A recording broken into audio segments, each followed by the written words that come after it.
Welcome. You're listening to the Best of Investing on News Talk 910. Always relevant and sometimes irreverent. We here present the valuable information about real estate, the financial markets, and other economic business of the day for those of you listening for the first time. Imagine a few guys sitting around a bar having drinks without the drinks, darn it, talking business with you, the audience, listening in. I'm your host, Edward Brown, and I'm honored to have as my co-host Mark Hoff of Pacific Private Money, California's premier private lender. You're also a lender, aren't you? Yeah, easy for you to say. Yeah, it is. Our phone number is 888-912-1190. Write that number down, 888-912-1190, because you're going to use that number to answer the trivia questions for 3 vacations given away during each commercial break. That's right, we're giving away 9 vacations during this show. The vacations are sponsored by Lighthouse Resort and Marina, which is located 1 hour northeast of San Francisco, and the vacations are free. Their only request is a $75 cleaning fee to cover housekeeping expenses. Now, that's a deal. Their website is lighthouse4fun.com. You can reach them at 916-777-5511. Today's trivia theme is the old Addams Family. Remember that? Of course, okay. I saw all those. I was more of a Munsters fan, but that's okay. And our website is bestofinvesting.com. Check us out on Facebook and YouTube by typing Best of Investing Radio Show. And don't forget, World Wraps in Corte Madera and Santa Clara is still giving our listeners a free smoothie with purchase of a wrapper bowl if you mention the Best of Investing. Go there for lunch today, best wraps in town, and don't forget to mention the Best of Investing for your free smoothie. And today's special guest is Robert Schiff, who is a mortgage broker and has been since 1994. Prior to becoming a mortgage broker, Robert was a real estate agent, and he has over 30 years of experience buying, remodeling, and selling houses. And before we actually get into saying hello to you, I wanted to come up with this interesting fact here that the cruise ship disaster that just happened, how much do you think it's going to cost the cruise industry? Take a guess. Oh, in terms of notoriety, huh? Yeah, I mean, you know, with the pictures that everyone's seen of the ship, like half. That is a great picture. Isn't that a great picture? I would scary, suggest that they put that on their brochures. I don't think they accept that. They wouldn't accept that. Okay, advice, no. Take a guess as to how much you think it's going to cost. I would guess probably the millions. hundreds of millions. Exactly. Really? You remember a few years ago with Tiger Woods and the old infidelity thing? Mm-hmm. They figured that cost golf $1 billion. You don't say. Yeah, That's amazing. I wonder if someone's going to sue Tiger on that, but you know, I guess you can't kind of do that sort of thing. So He wasn't on that cruise now, was he? No, yeah, not that I know of. Okay, Robert Schiff. We've got a lot of great questions for you, and I think Mark. Great real estate. Actually, I've got the first one here. You do. Okay. How can I determine if I am eligible to refinance my house? With my house being worth less than it was several years ago? That is. Well, that's a really good question, and it really is pertinent to so many people. Basically, anybody that either bought their house, I'd say, in the last 5 years, or refinanced it within the last 5 years and got a large chunk of their equity out, is now facing, even in the Bay Area, probably being, it's called upside down, where they possibly owe more than the current value of the house. And conventional lending hasn't allowed borrowers to get those loans, but there are some government programs that there's been a lot of hoopla about that would allow a bunch of those people to refinance and potentially lower their payments, so they would be more likely to stay in the house. Okay, well, you kind of jumped ahead on one of those questions, but that's okay. Well, that's actually we keep seeing those in the newspapers almost on a regular basis. They keep talking about these proposed government programs. Is there anything actually been approved that's going to be enacted that might help people that are underwater? Well, the programs that are coming online now are the second generation, so there's already been one generation of programs available. Did it actually work, though? I didn't actually hear heard that anybody exactly. Compared to the projections, they made it sound like it was going to take care of millions of people. Right. And the fine lines, when you got down to it, there were little stipulations and footnotes that said, well, you had to have not gotten the loan after a certain date in 2009, or I've unofficially helped people try to get through these programs, and the lenders don't seem to really want to help people in the programs. That's been my experience. Do they not get anything out of it? People in the industry are talking, and they can't figure out why. For instance, I have a client of mine who I'm just trying to help, and they own a house in Fairfield. They owe $300,000 on it. Okay. The house is worth about $175. Okay, so they're upside down. They're upside They're lost down, and significantly. they've stopped their payments. And I'm trying to work with them, with the bank, to modify. And I'm telling the bank, these people don't want to leave the house. They're willing to pay. Why don't you lower the interest rate from 6% to something more reasonable, like it is now, 4%, and maybe lower the loan to $250,000? Then you'll have a performing loan that's more than the value of the house. And if you don't, the people will stop paying. You'll foreclose on them at a great expense to yourself. You have to list it for sale. At that time, Yeah, but Robert, you're talking logic. Yeah, They're that talking makes logic to a perfect bank. sense. but it's bankers, and there must be some way that we're not aware of, that when they foreclose, they get reimbursed by some part of the federal government. They must, because I remember back in 2008 when this whole thing was starting to unfold, we had people who were, maybe they were immigrants, they were legal immigrants, and they'd have maybe two families who owned the house together, and they wanted to stay in the house. But when interest rates had gone up, it made it cost prohibitive. And even though they were upside down, they said, listen, we still want to pay our mortgage payment, but we just can't pay what the new payment is. I mean, it's kind of ridiculous. Well, and this has been the problem all, for the last couple of years, is that the complaints that, the Obama administration has put forth these loan modification programs and supposedly provided incentives to banks to work with borrowers, but anecdotally, and Robert, here's just another example. I'm just not hearing a lot of success, and it's amazing because your example makes perfect sense. If they take that property back, they're not even going to get the $175 that it's That's worth, right. because after the holding costs and the legal and et cetera, they'll be lucky to put $100,000 in their pocket. Well, especially when people find out it's bank owned, Sure. automatically they'll reduce it. So what, did you get successful on that, or is that still being work in progress? It's still a work in progress. Yeah, well, it takes a long time to go I've through the been channel. successful with one client, and unfortunately, after the modification program went through and they were starting, he died. So that's been my Oh, record. gosh. That was a little inconvenient. I wonder if that was the Yes. cause of it. It could be in many cases. So Robert, we've got these super low interest rates, and how is refi activity? Is it, I know it was quite busy a year ago. I know a number of agents like yourself in the market who were doing gangbusters there for a while. I mean, how's the activity now that we're going into 2012? Well, right now, the rates are, maybe not this minute, but within the past week or so, they're lower than they've ever been. Right, they're in the threes now, is that correct? They're in the threes. It's even there's some 10-year loans that are under 3%. It's Yeah, a we hear government those- program. we hear those radio Wow. ads. Yeah, and they're real loans. Are any points on that? No, everything that Wow. they quote pretty much is without points. Is there much volume on that, though? I guess that was my question, is that are there many people who are qualifying for those, especially, if you've got a significant percentage of the population that's underwater, and then you've got the other issue, do I qualify? Do you have a high FICO score? Can you Well, what's the verify your LTV? income? What's Right. the loan to value? I mean, Yeah. how much of that activity is actually The happening? loan procedure is very medical now. They really look at everything. Wait, no more every piece of 115% loan to value loans? No, someone called me the other day and said, I'd like to refinance, and I said, what's your job? He said, I'm unemployed, and I asked if he still had a TV and watched the news at all. I mean, it's amazing. There's no more some stated people income get- loans, as I There understand. Is that correct? actually are a few that are stated. Someone really? just told me a local bank in Marin is doing seconds that are stated income, but. On a second? On a second. What are the rates? mortgage, just prime plus 1 or 2, so, Whoa, what kind of LTV? they'll go up to 75%.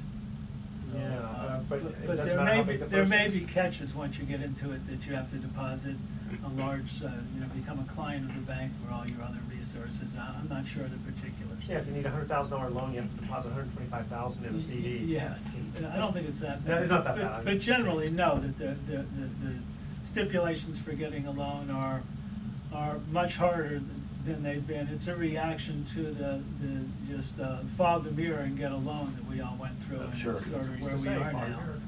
But, as someone said to me a couple months ago, if you look back in the 60s and the 70s, especially the 60s, your choice was to go to a bank and get a 30-year fixed loan, and it was 2 points plus $250, and you had to show your taxes and qualify. And so that's the way it had been for decades, and we tend to forget that that was the basis of Yeah, but- real estate but financing. then people got, I don't want to say smart, but I guess opportunistic, and said, if I can package a whole bunch of these loans together and sell them on the secondary market and blah, blah, blah, blah, blah. Okay, we are going to go to our first commercial break, and remember the theme is the old TV show, The Addams Family. What is the name of the hand that helps everyone around the house? Remember, the theme is The Addams Family. The first 3 callers with the correct answer win a free 3-day, 2-night stay at the Lighthouse Resort. Their website is lighthouse4fun.com. Check them out. The weather's going to start getting good here in a couple of months. You're going to want to visit them. Call 888-912-1190. That's 888-912-1190 to answer this question. What is the name of the hand that helps everyone around the house on The Addams Family? 888-912-1190. Make sure you include your name, address, email address, and phone number, and speak slowly and spell it out, please, when you call. And we will be right back.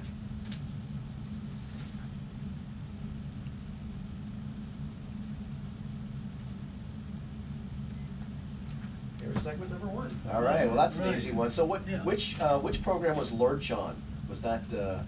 Addams Family or Yes. the Munsters? No, that was That Addams was Family. Addams. I like that. Do that. Do that. Well. I like How that. do I like you, that. First time I asked the question. How and- do you decide the questions and find the answers? He's just has to get That's creative. secret. The next The secret trivia, sauce. The next trivia question is going to be. Next trivia question is going Headsets to off. Oh yeah, headsets off. Yeah, 'cause this is. All right, all right. Next trivia question is going to be, what's my favorite color? Green. I mean blue. That was a Monty Python thing, I think. Yeah. And water? Oh, right. Oh. Back there. Oh, Okay. So how is the volume? I know we didn't actually ever get to that. I mean, is Robert, you have to, I think, get the Lean the under cup and put from my the mouth top. under it. Yeah, yeah. Sir. No, there's a cup You there. have to get the cups from the top. Oh, I see what you're saying. So has the volume of refinances noticeably slowed? I mean, I'm just guessing that it has. No, it hasn't, because the rates are lower. I mean, So, yeah, so the yeah. requests are still there, and the volume of Well, I people, just the phone always calls. take my little Right, you're- business as a sample, Yeah. and out of the people I've seen in the last year and a half, about less than half of them could do it again. I think. Yeah, okay. And it's not significant. They may, save 50, 75, 150 bucks. But if they can at no lock in a cost. 30-year fixed or a 20-year or 25-year, are you finding people are choosing different amortizations? No, I mean, everybody at our office really sees the incredible benefits of doing a 15-year loan. The savings are phenomenal. Yeah, But yeah, they sure are.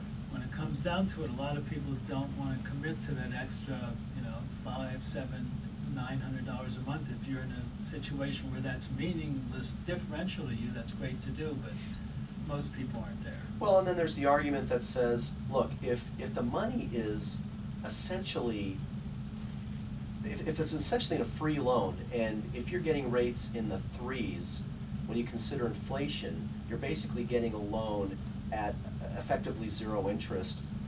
You're better off from a tax standpoint and a deductibility standpoint and a savings standpoint, really, I think, to do a 30-year loan if there's not a significant difference in the interest rate. Because Well, you could make money with that money that you're not putting into your home. In other words, is it smart to pay off your home to 0 as opposed to carry a mortgage and save your money and invest it in higher yield opportunities? That's the thing that most weekend radio talk shows are based on, that argument. And guys I hear all the time say, don't pay off your home mortgage, or keep a home mortgage, or don't refinance for the purpose of paying it off early if you have other opportunities to make more money. So it's an interesting exercise, And you see both sides of it. I've had people, go into a 15-year and then several years down, said, gee, I'm losing my tax benefits here. Well, that's just it. And you're either going to have, the goal is to either have your house owned free and clear and you don't get the tax deduction, however long into the future we still have that, which I think will be a long time. Yeah. Or you just go along with the, keeping your cash flow, preserving your cash flow, getting a long-term now, low fixed rate, and trying to put something aside savings so you can diversify. I guess it comes down to personal preferences and what's your prediction of the future. If you're worried about know, everything from hyperinflation to a depression.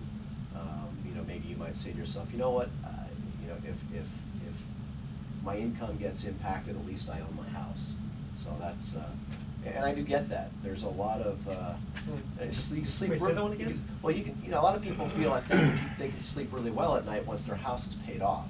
So if my house is paid off, if we have stutter steps in the economy, depression, you know, what have you, you know, a run on the banks, or you know, unexpectedly massive monetary inflation, then, you know, at least you own your house, as opposed to carrying a mortgage and being worried about not being able to make the bank loan. You know, there's something to say for that. Yeah. You know, it may not be the greatest rate of return, you know, because in theory you should be able to invest Right. more. But yeah, personally, I'd rather carry a mortgage just because I'm going to and have the lowest possible monthly payment, because I want to leverage my savings, you know, into, you know, 8, 10, 15% But I've had returns. clients who have bought lots of rental real estate. Yeah. This was back in the 80s, and then when the recession hit in 1990, they were too leveraged, and then it was like a house of cards, like dominoes. They lost Well, yeah, everything. absolutely. Yeah, No, and no, I you said that, you know, the quality of sleep. You know, people say to me, "What should I do?" And I said that the best loan I can get you is the one that you don't think about. You don't wake up in the middle of the night, and you don't think about calling me to change. The quality of sleep is really important. Yeah, That's absolutely. not something that many financial planners talk about, because you don't know. You can look at You a don't make person's money if economic you- situation, and they may, unbeknownst to them, have a predilection for safety and security, wanting to pay it off fast, Yeah, absolutely. because they're afraid that they'll lose their job, whereas someone else just wants to push that.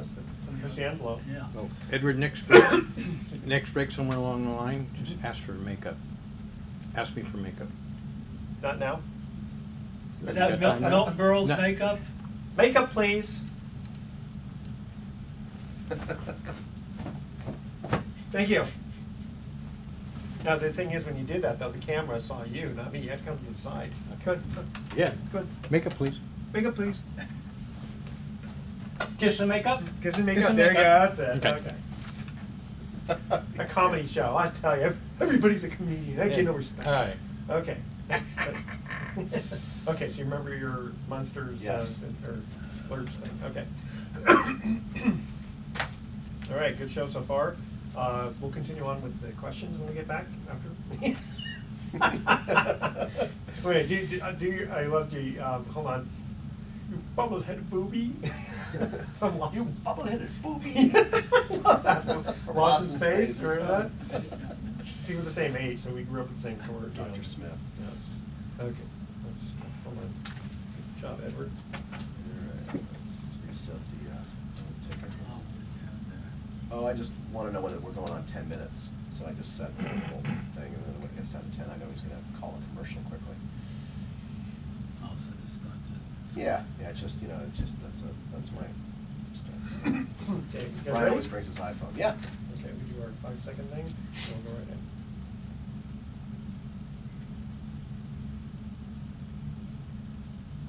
Welcome back to the Best of Investing. I'm Edward Brown, your host, along with my co-host, Mark Hahn from Pacific Private Money. When we cut to the first commercial break, we asked this first trivia question. And remember, the theme is the old TV show, The Addams Family. What was the name of the hand that helps everyone around the house? Mark. Well, of course I remember Lurch. That's very good. That'd be the thing. That thing, that is correct. Bang, my goodness. My Bang. goodness. We are in the studio with Robert Schiff, who is a mortgage broker. And there is another question. I think I'll ask this one. How much do you have to have for a down payment nowadays?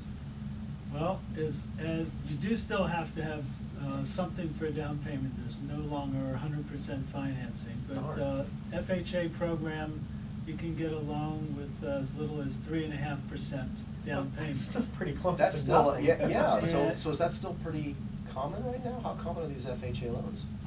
Well, they're not as common as they should be, because I'm not sure, some of the realtors and some of the clients have an idea from the past. When you got an FHA loan, everything in the house had to be fixed, everything had to be perfect, and there were a lot of impediments to getting the loan, which is not true at all now. Really? So how come people aren't just jumping off the Well, shelf? they're slowly starting to realize it. I'm involved in a purchase deal right now, and the clients are getting a 4% credit from the seller, which is gonna pay all their closing costs, all the FHA, all the mortgage insurance costs, all their, basically, they are putting 3.5% down and getting a loan that's slightly better than a conventional 30-year Wait, fixed. isn't that, are they effectively getting a no money down then? They're putting 3.5% down. Yeah, but then if they're getting a 4% credit. With the mortgage insurance costs and the closing costs where they have to start an impound account for their taxes and insurance and pay 1 month's mortgage payment and pay all the closing costs, that amounts to about 3.5%, and the extra is going towards part of their first payment. So let's talk about qualification then for an FHA loan. So there's still opportunities to buy with little down, which is great news for people who may have thought, you know, now you have to have 20% down, which in the Bay Area is an awful lot of money, even in the lower price neighborhoods. So what are some of the qualifications? Like, for example, if I have a foreclosure on my record, how long do I have to go after that before I would qualify for an FHA loan? That's a really great question. If you have a foreclosure, or if you had a property that was deeded back to the bank, or even a short sale, even a short sale has an adverse effect on your credit report. And if you're going to get a conventional loan, you would have to wait 4 years before you could go ahead and get another conventional Are all loan. short sales reported to the credit agencies? As far as I know, they are. Okay, I mean, if for some reason the bank doesn't report it. The bank has an option of reporting it to the IRS for giving clients a 1099, in which case they would be liable for the extra relief of debt. But that's different than, it's gonna show on their credit report, and if it's a short sale, the clearing of that from their credit report will probably show that it was a short sale. Okay, this is for another show, but there are circumstances when you don't have to report the relief of debt in certain circumstances. But that will save that for a tax attorney. But So back to the FHA loans, the qualifications are a little less stringent than they are for the conventional Fannie and Freddie loans. It's really amazing. You can get a 30-year fixed loan on an FHA program at under 4%. But that's going to be within the conforming rate stuff, probably. No, it's Really? including the Jumbo too? jumbo rates. Oh, They smokes. were at a higher rate, and they've closed it back down to 6.25 in the Bay Area. But the FHA rates are about to go up to the previous higher rate. Okay, so okay, 3% down. 3.5%. 3.5% down, and what would the rate be? It's somewhere under 4%. It could be. Even for the jumbo? Even if it's over 400,000, up to 625. So you're going to say on the FHA loans, what's how long between a foreclosure before you can qualify? For that? I'm sorry. For an FHA loan, it's just 2 years. 2 years. Okay, well that's important, because there's an awful lot of people out there, and many that I know personally, who are renting now because they're no longer in the home they used to own, and it's either a short sale or foreclosure. And so we're looking ahead and we're going, wow, I mean, this is a great time to buy a house. I mean, 2012, I think my personal belief is that, you know, we're kind of bouncing along the bottom, and I don't know that prices are going to get any better than they are now, and I don't know that interest rates are going to go any lower than they are now. So, you know, a lot of people are looking at, you know, how can I get back into the housing market? And so 2 years, that's actually fabulous. That's pretty fast. For a lot of people, they're probably at the 2-year level. Yeah, Absolutely. They got in at the height. Well, you know what, that 3%, 3.5%, I can't remember the other half, 3.5% down, doesn't that kind of, for someone who is looking at this going, isn't that kind of how we got into this mess to begin with, is people putting very little down? Because they have not that much skin in the game? There is some skin in the game, and they have to pay mortgage insurance, but it's a hard, which way you go? I mean, I don't know how much the government is directing this, but should the government go ahead and try to have these kind of programs? And it's not a new program, the FHA loan. No. And at least it takes people who are now renting, as Mark said, and looking to try to get back in the market. And if you could have people become homeowners again, it would help the market recover faster. Absolutely. But, you know, certainly if there's no skin in the game or not significant skin in the game, some of those loans in the future might be defaulted again. Right, So and it those- is a trying to find an equilibrium between that is difficult. Well, it is, and when you think back to the subprime days where people were doing 80-20, I mean, there wasn't necessarily that mortgage insurance covering the default. Anyway, was there? No, there wasn't any insurance of any Well, no, kind. if you had an 80% loan, they made you get mortgage, in the old days, they made you get mortgage Oh, insurance. in the old days, but Mark's talking about in the heydays where everything went, you know, there was some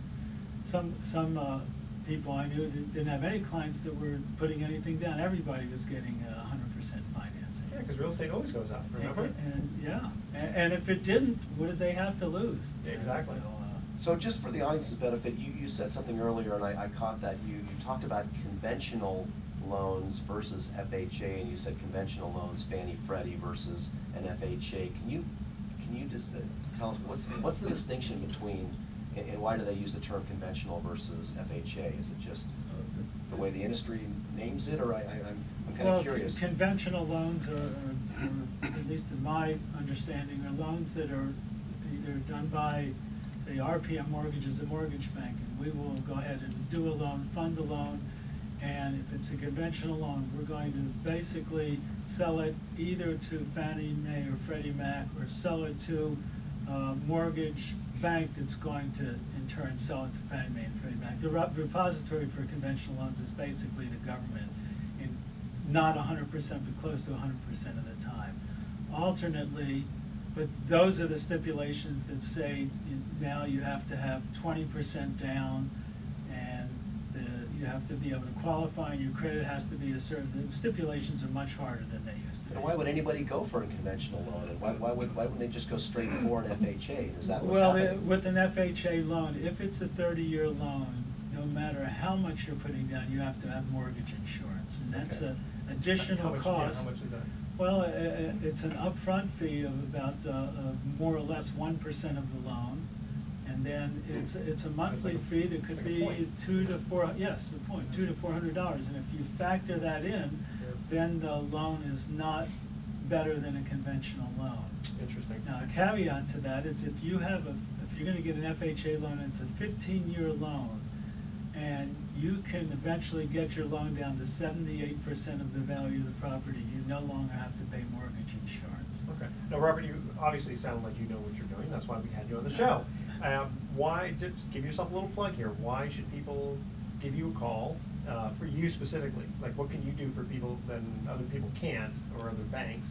And then give out your information. Thank you. I've been in Marin for 30 years. I started out buying real estate myself and remodeling it and fixing it.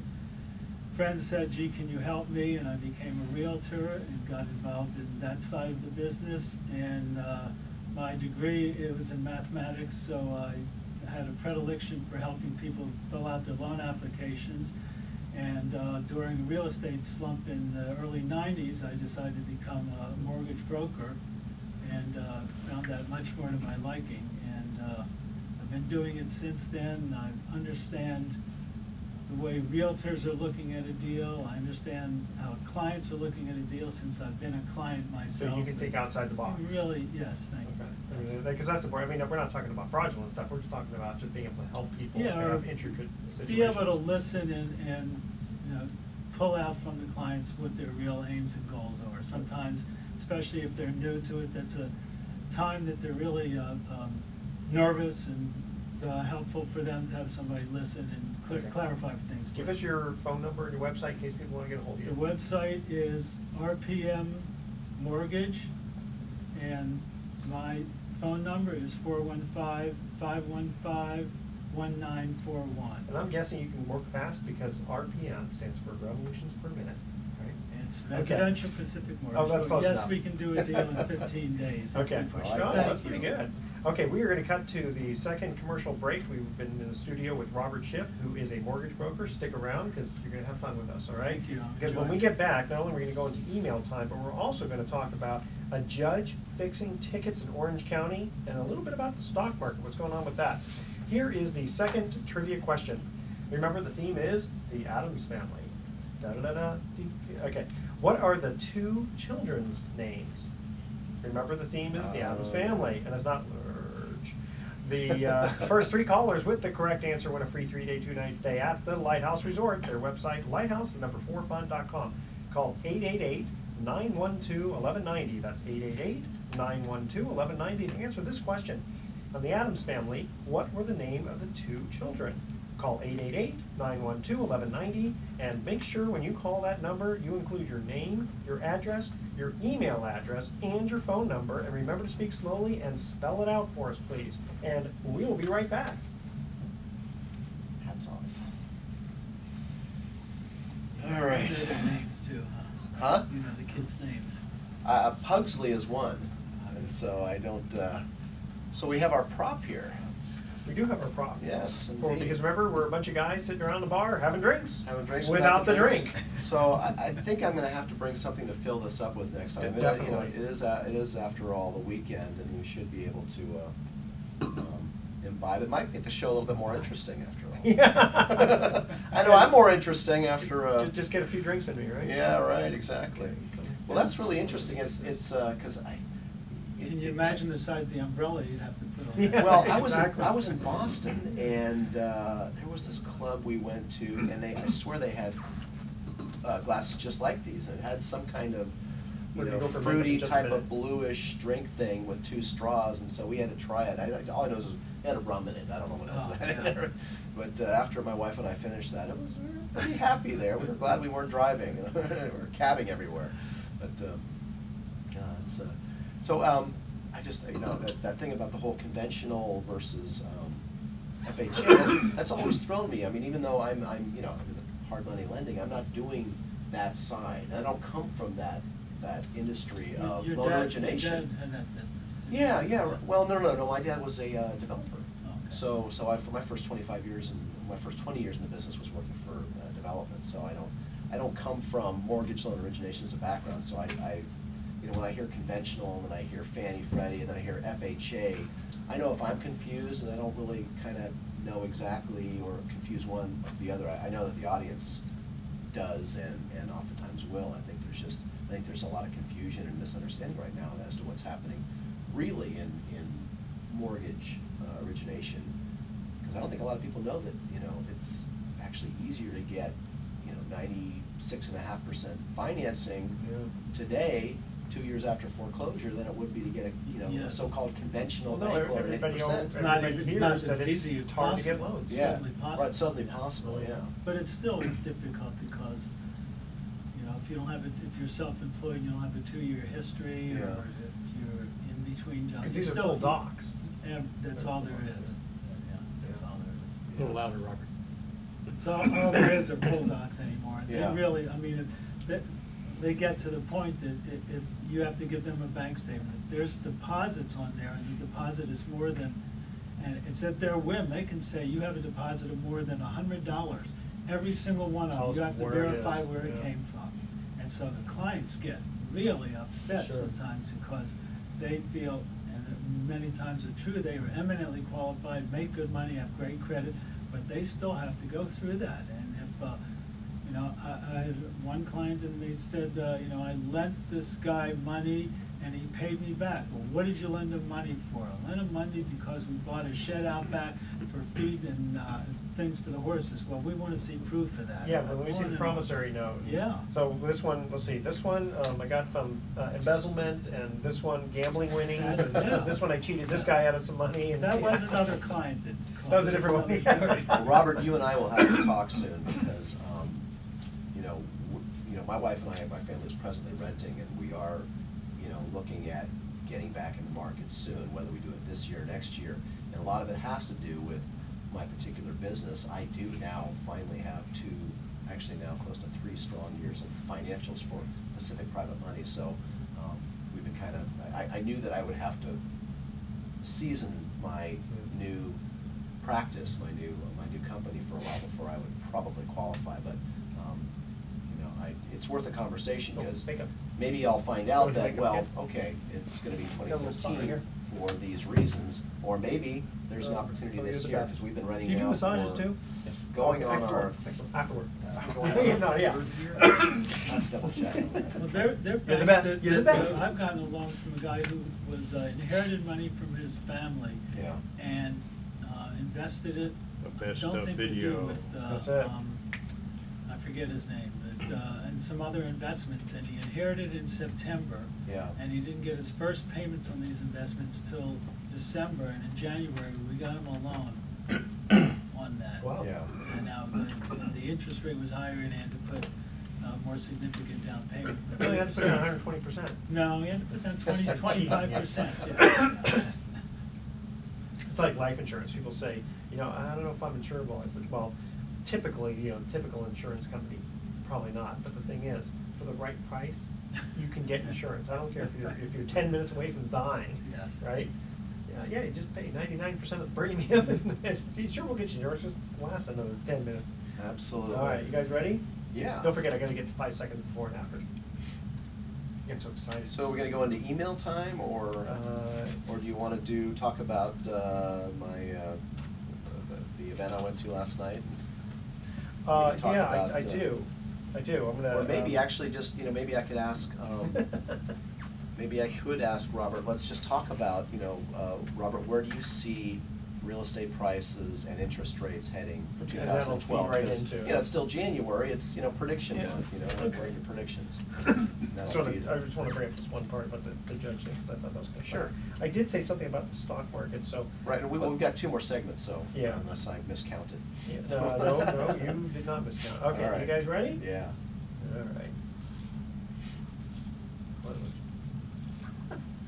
Okay. I don't know. See, I can't hear it. I got my I know, headphones on. Robert's gonna go, what is that clicking sound? All right, okay. Well, it's no longer, yeah. Okay, here we go, for 5 seconds. It's blocking our star. Yes. Well, welcome back to the Best of Investing. I'm Edward Brown, your host, along with my co-host, Mark Hanf of Pacific Private Money. When we cut to the second commercial break, we asked this trivia question. On the Addams Family, what were the names of the 2 children? Guys? I only came up with one, Pugsley. And what day of the week is this not? Wednesday. Wednesday. That's right. That is correct. All right. And I wanted to bring up this one little thing here. I thought that was kind of funny. It was in last week's paper. Orange County judge removed for fixing tickets. I don't know if you heard this, but a judge was ordered removed from the bench for fixing traffic tickets for family and friends. I mean, okay, that's probably Never pretty typical. happens. Never happens, right? So here, this is the thing I thought was funny. He admitted giving preferential treatment and apologized, but he denied any malicious intent. He told the commission he didn't, this is the best part, he told the commission he didn't realize his actions were wrong at the time. Oh, my God. Really? Ignorance of the law is always excusable. Well, I'm a well, judge, Well, knows how is that different from the fact that I've had friends whose family members are, you know, CHP, and whenever they get pulled over, they automatically get waved off. It's like, oh, my brother so-and-so, and okay, thank you very much, and they walk away. Yeah. So it's like a get-out-of-jail-free card, and Well, everyone knows it, and it happens every day. But at least in that, there's no paperwork to trace. That's Once true. there- Once there's Yeah. a ticket, Yeah, but Yeah. see here, I mean, what I would tell this judge is, you know what, you should be removed from the bench because you don't know the difference between right and wrong. yes. Right? Okay, one other quick thing here, actually, no, I'll bring that up later. Okay, Mark, let's go into email time. Okay. All right, and then you had one last question for Robert, okay? Oh, yeah, sure. All right. I understand I get my money back when the borrower pays off. How long will my funds sit idle until it is lent out to another borrower? Now, I understand that question, what that means, but our listening audience may not even understand Right, we that. need to give the setup for You it. gotta give the setup. Okay, well, I'm president of a company called Pacific Private Money, based in Nevada. We are a private money real estate lender, and so we make loans to real estate investors, and those loans are funded by private individuals. We have about 200 and growing private individuals who have invested at least once with us, and a couple of dozen people that are regular investors in our real estate secured notes. So the question the caller is asking is, well, it's a question that basically says, if I invest in one of your short-term notes, and our notes tend to be short-term, 6, 12, 24, 36 months, if I invest in one of those notes and then the borrower pays me back, how fast before I might be able to get into another investment? And that actually, and I don't know if the emailer even realized when they were asking that question, that that really is one of the issues with trustee investing, is the fact that there's a lot more money coming into the market now. I have a lot more investor clients than I had a year ago at this time, and yet the loan volume demand, at least in our company, is fairly steady. You know, we're doing anywhere from 15 to 20 loan fundings per month in the Bay Area to real estate investors who are either buying, fixing, and flipping, or buying rental property. And what's the average loan? The average loan size is about $150,000 to $200,000, paying the investor a rate between 8 and 10% on average fixed for that period. So of course that's a great rate, and we have a lot of investors who are very bullish about investing in those real estate secured notes. And when they get paid off, it's like, okay, well, how do I get into another one? And that is oftentimes a challenge for some people, because we don't, depending on the volume, you know, we may not have a loan, you know, ready for you yet. But that's. But the key is on like this kind of question is the fact that you don't hold the money. No, we don't. Right. Once the borrower gets paid off, your private investor lender gets the money back. Okay. He can do anything he wants with the money. Which is actually a safe thing for an investor. Well, that's because right. You're not having to pay out on interest that you're not actually earning from a borrower. Well, so to expand this even more, there are two ways to invest in real estate secured notes. One is to invest in an individual note, where you know who the borrower is, you know where the property is, and you invest your money by wiring it to the escrow company once the loan documents have been signed. It's your name on the note. The borrower owes the money to you, and your name is on the deed of trust that gets recorded.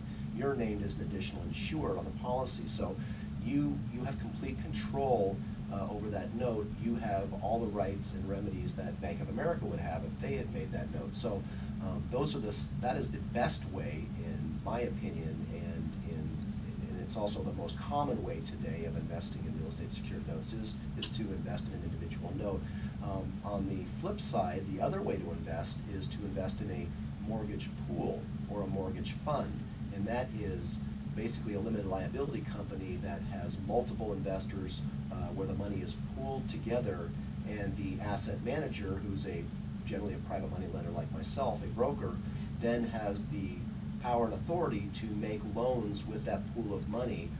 The difference to the investor is if you invest in an individual note, you can basically say yes or no and pick and choose the property you're loaning against, whereas if you invest in a fund, you have no choice at all. You're dependent on the integrity of the manager to make prudent investments with that capital. And when you put your money in a fund, you don't get it back until you ask for it back. And when you ask for it back, if the fund's not liquid because all the money's lent out, you may have to wait a while. And so also you don't get to pick and choose. Right. And there's nothing wrong with a mortgage fund. It's just they've fallen out of favor in the last several years because funds were very popular in 2005 and 2006 when the market turned, and there are many non-performing funds in and around the Bay Area right now. In fact, worse than that, there are some extremely large funds that went into bankruptcy, and the investors in those funds are seeing pennies on the dollar return. So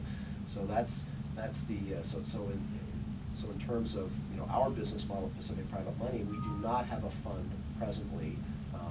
I look forward to the day in the future when funds come back into popularity, because I think that there are good reasons to invest in the fund. One is, of course, diversification, but at least right now, I think a number of people have either they have their investments stuck in non-performing funds, or they've been burned by funds that have gone south, and so. Mark, I've a lot of times RPM has 400 agents even in California, and a lot of times I get an email, does anybody know a hard money lender? Would that be what you are? Is that another word for what you're doing? Absolutely, yeah. Hard money lending and private lending are synonymous. The term private lending is kind of a newish term that we've used that's come out the last several years.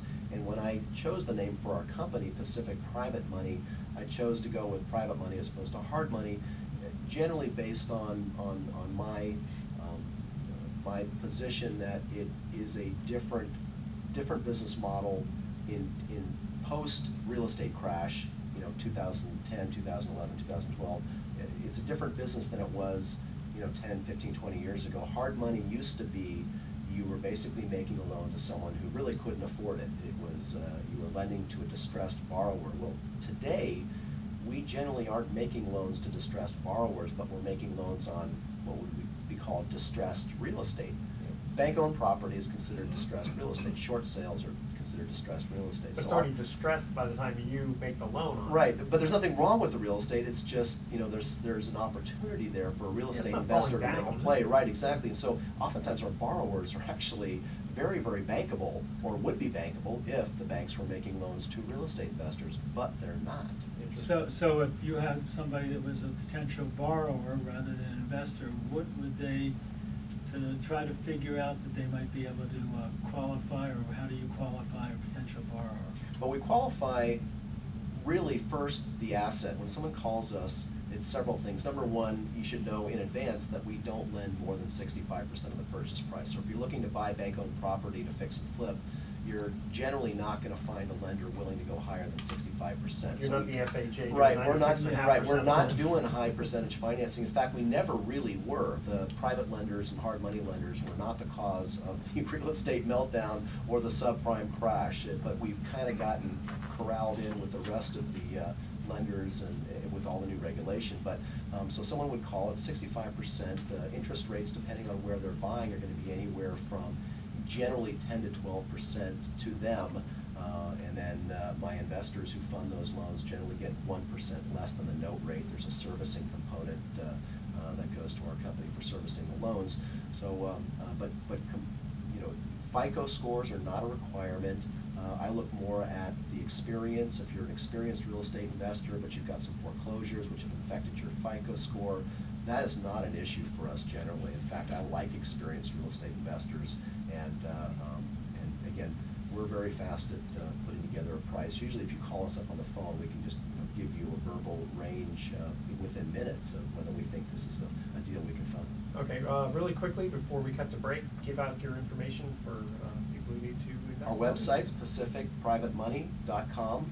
Go figure, right? Yeah. Phone number is 415 area code 883-2150. That's 415-883-2150, or visit us at pacificprivatemoney.com. Okay, when we come back from break, you'll ask Robert his question. Yes. We'll talk just a little bit about the stock market. All right, here we're cutting to the third and final trivia question. What language drives Gomez crazy when Morticia speaks it? Again, this is the Addams Family. That's our theme for today.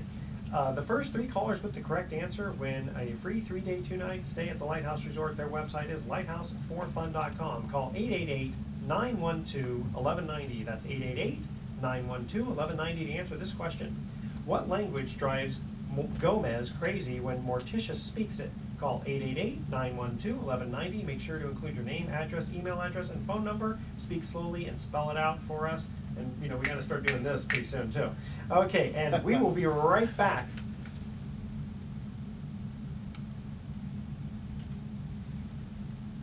Da-da-da-da. Da-da-da.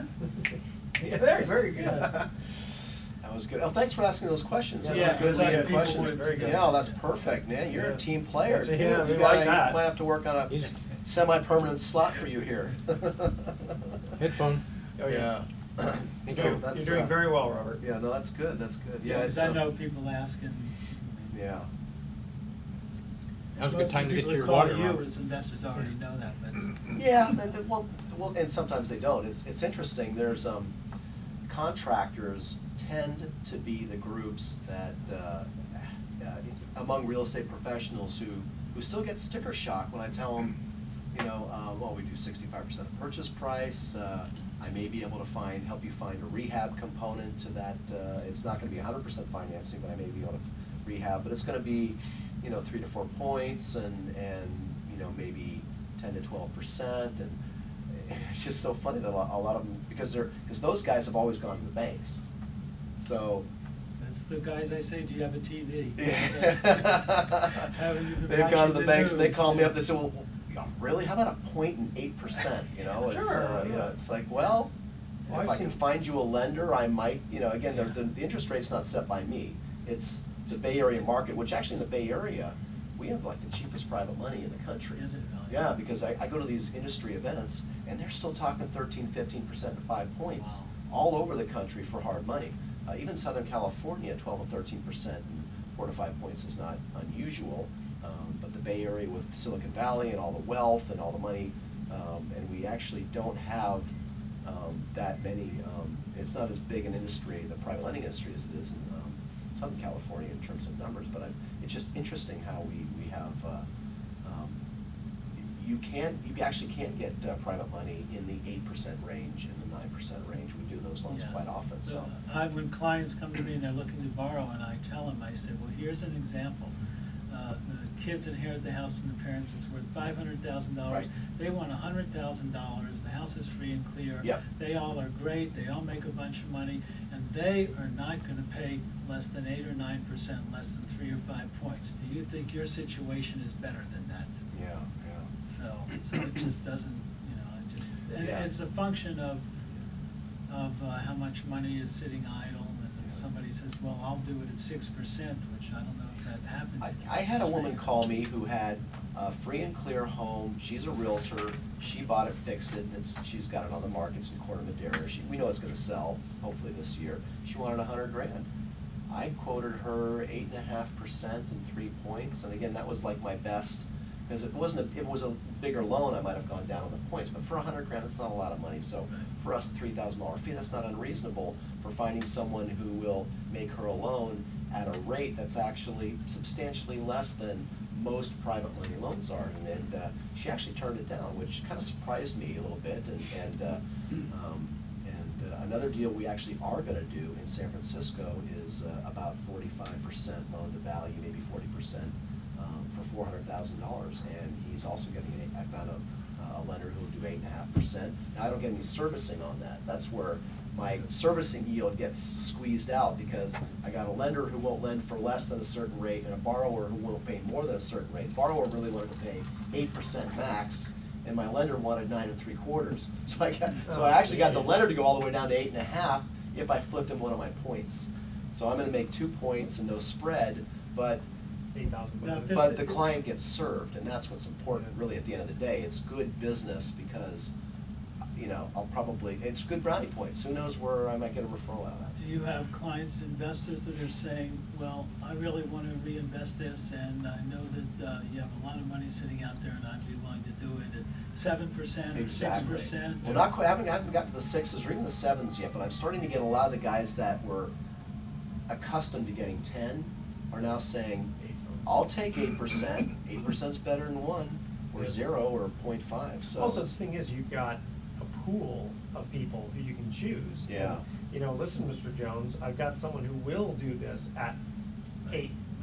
Right. So, why should I give it to you at 9 when he'll take it at 8? Yeah, we usually go to the cheapest money first, so I kind of know who my cheap money sources are. So if they're liquid and looking and they're my cheap money sources, the guy who calls me with a low LTV and high FICO request, it's like, oh, great, I'm going to be able to do this. So my challenge is just, can I still factor in 50 basis points for servicing so that I'm not Sure. selling my services cheap, but at the How end do- of the how day, I do- just want to do loans. How do you keep tabs of what the other private money lenders are doing, so you know there's a market? I get all their email blasts. Yeah. They're telling me, and some of those guys are advertising, 2 points and 7.99. There's a, Sequoia here in Santa Fe advertises that. Now that's their super prime. It's got, I wonder, everything's got to be if perfect. anybody's ever got Right, that. I don't think so. No one, Jason, I don't know that anybody's ever I actually wonder if got that's, that. if the Attorney General would like to plus hear this. $5,500 in fees. Yeah, well, that's just it. Yeah, the junk fees are probably higher than mine, but anyway, it's a very interesting industry. And I just hope the government keeps its hands off it. They're threatening to regulate the heck out of private money lending. See, that's just what- because, what the driving force of that is? It's the banks going, who are these guys to be out there making money that we should be making? But then they're not, I don't know, Yeah. I've heard people say that the banks are promoting to Congress to basically, regulate us out of business. My understanding that from a guy I know I've been known for years who has a mortgage company and a fund in Bay Area. He said that he has to qualify people to show that they have the capability to repay that mortgage, or else Yes. if they defaulted, they could go to court and say, you never did that, I never, you If never it's a should have given personal me the mortgage." residence. Yeah, on a primary residence, they residence, call you it have to- section 32 and Yeah. 35, but if it's a covered loan under section 32 or 35 and it's a primary residence, you have to verify ability to repay, Yeah. which Not is a without gray sale area, of- right? without sale of the It property. is Because just. nobody does a private residence, they're doing it as a business to rent out, you know. Then Of afterwards, they course. decided to move in. That's right. Well, that's okay, because see, in my set of loan documents, if you say this is not intended to be my primary residence, therefore I'm going to do it as though it weren't a covered loan, they're gonna sign an affidavit to me that says, basically an affidavit of. Declaration of- non-owner occupancy. Yeah, So if you're they're willing to okay. sign under penalty of perjury that they don't intend to make this their personal residence, I rely on that. Now, if they move in, I don't care, Yeah, exactly. really, just Yeah. don't hire an attorney to say, I made you an illegal loan. Yeah, exactly. That's- Well, same thing with the fully amortized 5-year, I mean, I don't change it too much, but it's like, who could pay off a 5-year loan fully amortized? No, That's what it it's- used to be. Okay, it's good. all right, you guys ready? Yep. Okay, when we get back, This is 4, right? this is segment 4. This is the last one? This is the last one, okay. Last but not least. Third trivia question, and then, Yeah, I wanna get into you wanna like get just to your talking thing, about, yeah. let's talk about where you see rates and the housing market Yeah. going. I can share a little bit about, I went to Bay Area Wealth Builders last night and saw Robert Campbell, who's, an economist who makes his annual predictions 7 years in a row now at the local Bay Area Wealth Builders meeting about where. I'm just gonna make a quick comment about the where the stock economy's market on going. there and go. Yeah, right to sure. it. Yeah, Sure, it'd be okay. interesting to hear. Excuse me, okay, you guys ready? Yep. Okay. And away we go. Welcome back to the Best of Investing. I'm Edward Brown, your host, along with my co-host Mark Hoff of Pacific Private Money. When we cut to the last commercial break, we asked this trivia question. And again, the theme was the Addams Family. What language drives Gomez crazy when Morticia speaks it? Anyone? Morticia, you spoke French. Ah, that's right. Oh, Tish, you drive me crazy when you speak French. That's right. Very good. Okay. Quick note here about the stock market. It's been going up a bit, but without the volume. So we're wondering if the average retail investor has stayed away because of confidence lacking in the economy, which kind of leads into what you were going to ask. Well, lack of confidence, I think, is one of the primary causes, I think, of both stock market malaise and real estate market malaise. I mean, those of us in the business know that the fourth quarter of 2011 was very disappointing for the real estate market. There wasn't the unit sales that people were hoping for and or expecting, and we saw prices continue to drop. And a lot of us think it has to do with a couple of things. One, consumer confidence being at an all-time low, and number two, the fact that the media continued to play up reports of predictions of continued declines in real estate prices. So that's the problem with deflation. If you think something's going to be cheaper in 6 months, you're not going to buy it today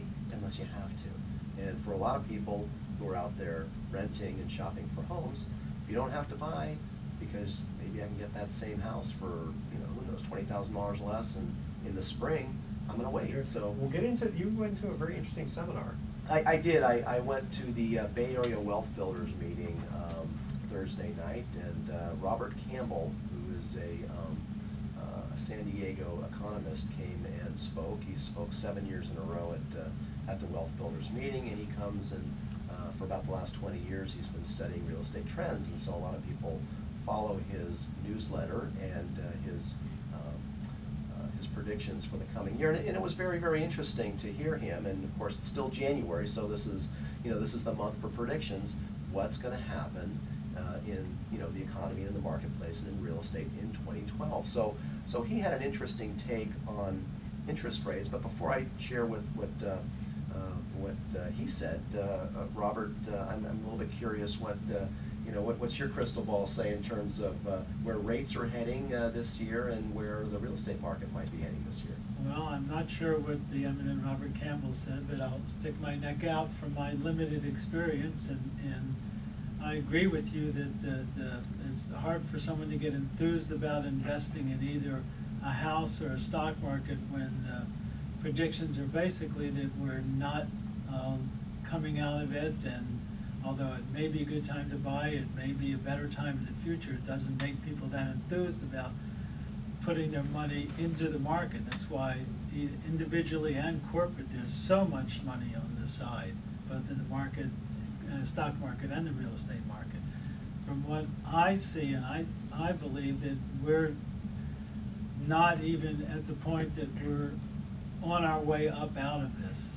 When we started this, George Soros, who is a billionaire, he said there's a 6-month cure to this situation or a 10-year cure. And the 6-month cure, at least in the real estate, was to do a program that maybe eventually we do and force all the banks or ask all the banks to give the people an interest rate that lets them stay in the market and bifurcate their loans so that if they were upside down, the bank would cut the loan in half and just have them pay on 90% of the current value. The residual would go in a toxic box. It wouldn't accrue interest. They wouldn't have to pay. And if they ever sold the property, they would split the proceeds with the bank. If the Like a banks, JV partner. even if the banks did that today, they would end up losing less money. We could turn this around quickly, but that, for whatever reasons, doesn't seem to be what's happening. So, Well, it sounds a little bit from, I can imagine from a bank standpoint, trying to do these loan docs with, getting a percentage of the profits, and they don't want to be JV partners with it. I think it's a neat. And they're not good businessmen to begin with, so the yes, I paperwork think that's more, around that, I think, that's would be more ridiculous. to the point, that they could be shown that it would be to their benefit, and their stockholders would see that it would be the benefit. Maybe there would be an impetus to do that. But How do they do the accounting with accruing it? I don't see that happening either. So, be interested to hear what Robert Campbell said. But I see that we're going to be in this languishing market, at least in the real estate market. But I've had clients who bought a property, and their mortgage payments with taxes and insurance is about 75% of what they were paying in rent. And when you have that as a base, to me, that's a really firm financial setting where that probably is the place from which you build and go up. Now, you don't think Congress is going to change the tax laws to get rid of the home interest deduction, do you? I think that there will be a huge fight if they start pushing towards that. Look at all the money they could raise on Yeah. taxes, but of course they'll put us in a deeper depression than we're already in. Yes. Well, let me go ahead and share with you what the thoughts of the seminar I went to, and essentially he had lots and lots of slides, which can be really boring. But the net of it is that here's a guy that's been watching real estate trends for 20 years, and number one, he said in his opinion that the play in real estate, if you're a real estate investor today, is in fix and flip, as opposed to buy and hold, which I found very interesting because we've talked in other shows where we really like the buy and hold strategy if you're buying for rental income, not necessarily for appreciation. I think he wasn't specific about this, but I would bet that if I questioned him about why not buy and hold, it would have to do with the fact that he doesn't believe there's going to be significant appreciation in the near future. And so if you're looking at how do I make money now in real estate, it's the play is fix and flip. Yeah, but as you said before, fix and flip, you got to have a very sharp pencil. Well, you do. You absolutely do. And there are people getting hurt in this market, fixing and flipping, who don't have a good knowledge of the area, don't have a good team together, don't have control of their costs, and don't do due diligence before they buy the property. So you really need to know what you're doing. This is not a beginner's market here. This market is unforgiving if you make mistakes. So that was interesting. The other thing he said that I thought was interesting is, if you would ask me if I thought interest rates could go any lower, I would tell you probably not. He thought that he's predicting that rates could actually go lower. And negative? Well, no. If they're negative, they're going to pay me to stay Well, in the house. I like the that. banks are borrowing money at virtually 0%, Yeah. so their spread in what they borrow and what they make is higher than it's been traditionally. So there really is room. I don't know if he mentioned this, but that's one of the reasons that there is room for interest rates to go even lower than they are now. Right, and even if they don't, Robert, it's I think the good news is that there's this fear that rates might go up spike up imminently that we've got because of all the money from TARP to QE1 and QE2, that there's going to be these inflationary pressures and we're going to see runaway inflation and interest rates skyrocketing. He didn't seem to think that that was based on, again, watching the trends in various economic statistics.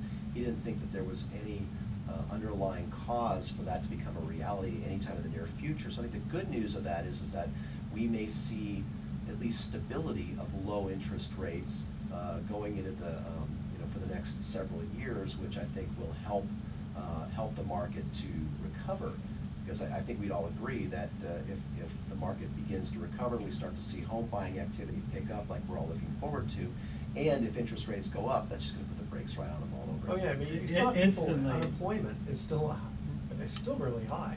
So you've got a lot of people who just can't afford payments, and if you're going to raise the interest rates, then forget it. Yeah. And we can see it in the mortgage industry. When the banks get overloaded, they raise the interest rates maybe 0.25%, and it cuts the volume down immediately. Yeah. It's real Yes, sensitive. they do see that. All right, Robert Schiff, thank you very much. We're definitely going to have you on again, as you're quite the expert in the mortgage industry. Absolutely. Thank you. This is very interesting and pleasure being here. Because Thank Mark's you. very interesting. Okay, here are our thoughts for the day. Why are the numbers on a calculator and a phone reversed? Ever I thought know, about I that? hate that. Yeah, I get confused too when I'm trying to put a 9 in, I put a 1. Yeah, look at a phone and look at your calculator, and they're actually reversed. I heard they did that because when touch tones first came out, people were dialing too quickly and they couldn't keep up with it. Now, that doesn't have to do with Polish notation. Yeah, exactly. Yeah. Oh, I couldn't stand those HP Polish and reverse Polish things. It drive me crazy. And I went for my driver's license, and the guy at the DMV told me to smile. Why? If I'm stopped by a cop, I sure ain't gonna be smiling. That photo not gonna be looking anything like me. That's right. Okay, tune in next week to the Best of Investing. We're gonna be giving away 9 more free vacations for answering trivia questions, and our scheduled guest next week is going to be an expert in solar. So we're gonna be discussing the ins and outs of solar and talk about the most cost-effective way to buy it. You're not gonna wanna miss this show. Believe it or not, it's gonna be very interesting and very informative with regard to the costs of solar and how to do it cost-effectively. I learned quite a lot about that, so I'd love to share that with the listeners.